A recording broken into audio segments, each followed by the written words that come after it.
જય ગૌ માતા મિત્રો, આપણે જો પોપૈયા પાકી ગયા છે. આજ પોપૈયાનું બી તૈયાર થશે. જો તમને આ બતાવું છું, આ ખાટા પોપૈયા થઈ ગયા. આપણે ઉપર બે પાકી ગયા તો ઉપર આપણે નિહાણી મૂકીએ અને પોપૈયા પાડીએ છીએ.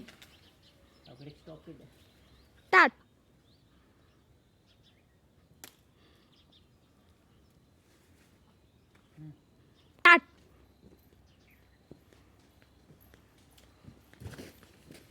જો મિત્રો, આ આપણે પાકલ પોપૈયા પાડી લીધા છે. આપણા જ પોપૈયાના છે અને દેશી પોપૈયા. તો દેશી શાકભાજીની કીટ મંગાવશો અથવા દેશી બિયારણ જોઈએ તો શાકભાજીનો અમારો જરૂરથી કોન્ટેક કરજો. નેચરલ અને શુદ્ધ સારા આવશે અને પ્રાકૃતિક કિચન ગાર્ડન ઘર પૂરતું ક્યારો કરવા માટે મળશે. તો ટેરેસ ગાર્ડન માટે પણ કોઈપણ અલગ અલગ શાકભાજીના દેશી બિયારણ મંગાવી શકો છો. હિંગળાજ કૃપા પ્રાકૃતિક ફાર્મ, હિતેશભાઈ મેણિયા વડાળી. મારો મોબાઈલ નંબર છે 97 244 28 25. તો મોકલાવું 5 કિલો વાલા.